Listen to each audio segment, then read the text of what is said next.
Hi everyone, welcome back to my garden. Today I am going to be revamping this birdbath planter.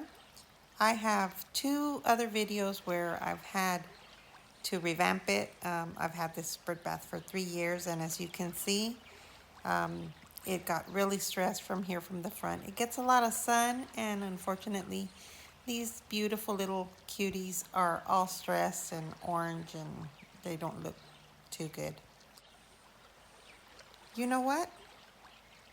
Even though maintenance wise, as far as overgrown, it really hasn't grown too much because, to be honest, I don't water this one that much. I just water the plant in the center, and whatever trickles down, that's how I handle it.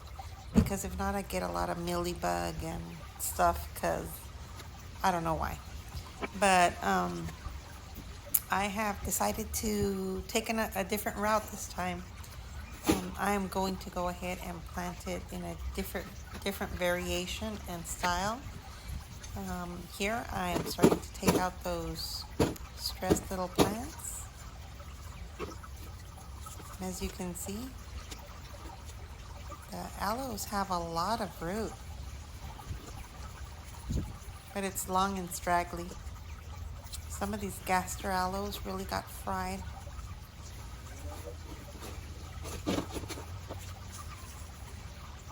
What I do is, as I'm taking them out, I'm kind of giving them a little cleaning, putting them in the corner, and that way if I want to reuse them, or for sure I will be repotting the ones that aren't damaged in a combination pot and let them grow and just become unstressed, and then they'll move on to another planter. But I didn't have too many losses here, and as far as I can tell, there was nothing that was infested with mealybug or anything, which is kind of nice. I am just cleaning, and yeah, I won't be putting a hanging plant this time in the front. That one tends to get a little bit stressed. I always put either a string of bananas or a string of pearls. I've also had sedum, which hangs beautifully in a planter or a bird bath like this, but this year I'm gonna go for something a little bit more low maintenance, and well, you'll see. These beautiful little mini chalk sticks, they didn't grow. They really stayed mini. I have both variations of the chalk sticks in my garden. The other chalk sticks I have are in the ground, and those get very leggy.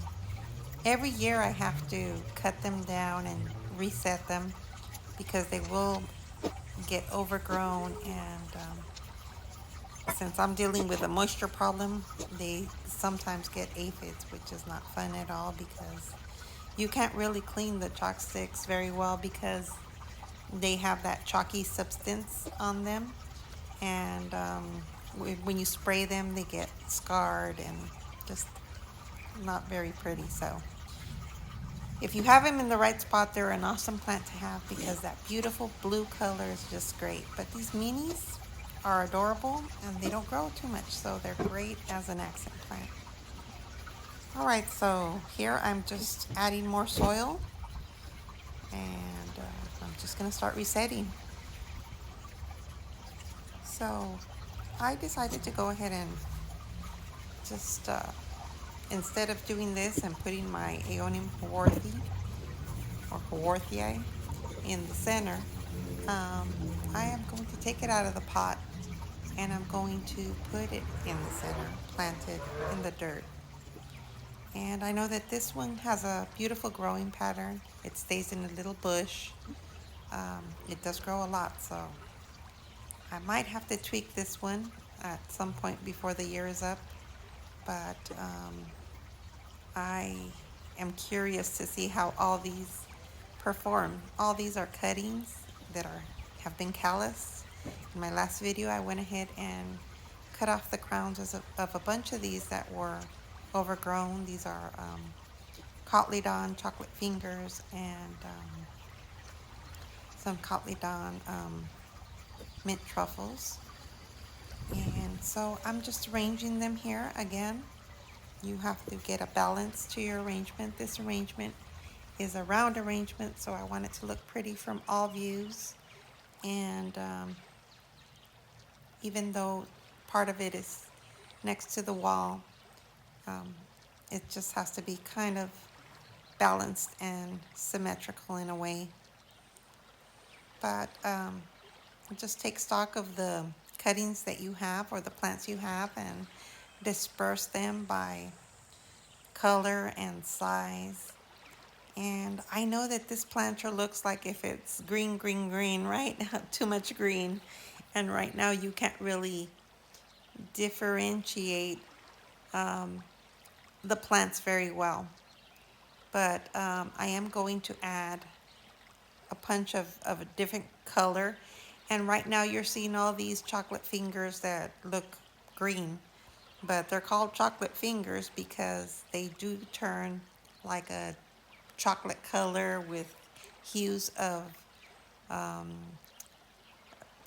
what is it, garnet, hues of garnet and green and browns. It's just beautiful, beautiful plant, and it tends to hang a little bit. So I'm looking forward to seeing what it does in this planter, and that's going to be exciting to see. The cotyledon does grow a lot. It can become a bush, but again, I don't plan to overwater these so that they don't grow too quick. And that's going to be the whole reason for all these being together, that I know how they perform. They are very drought tolerant, and they do well. And all these, even though they are drought tolerant, they take water very well too. It's not like Echeveria or Echeveria that you have to be very, very careful, or because just a little bit of overwatering, you lose it. It will become mush. Next morning, it's all rotted. So this one, all this arrangement here is very hardy. I know that if it rains, I won't have a problem, other than it might grow too much, but I will adjust it as we get into the season, and it's going to be an interesting one. As you're seeing here, I am putting those mini chalk sticks, which are going to give it a punch of blue. So how gorgeous is this going to look with the green Haworthii in the center, and those chocolate fingers with those brown and garnet hues, and then just a sprinkle of these blue chalk sticks, which become very blue. So I think it's more of a monochromatic theme that I'm going for this time. And also plants, because I'm only using 4 kinds of plants. And that's going to be great because, again, when you have an arrangement like this, you have to be very aware of how well they coexist as far as light, as far as water. And that's what you want to do when you're planning an arrangement like this. You have to just realize that if you overwater another plant because it needs watering, another plant might not like it and you'll lose it, and vice versa. So the balance is everything with these arrangements, and it's going to be very interesting to see. Here I am just putting the rock in between, and as I've mentioned before, I really like using these bigger rocks because they are easy to use. I don't lose them in the soil like the little pebbles, and I feel like if it gives it a little more room to grow, I can remove rocks as this arrangement grows and let them occupy the dirt. My little ladybug, I decided at the end not to put it in this arrangement because it's going to get swallowed up by all these chocolate fingers and the mint truffle cotyledon. Here you have the bird bath as it was before, and as you can see, it was very crunchy and stressed. And now this beautiful, beautiful green and blue, and you're going to see those browns in the future and garnets. and it's just gonna look gorgeous. I can't wait. So I hope you join me in the future and we can take a look and see what this does. All right, everyone, thank you so much for watching. Thank you for subscribing, and welcome to all the new subscribers. I wish you health and happiness wherever you are. Talk to you later. Bye.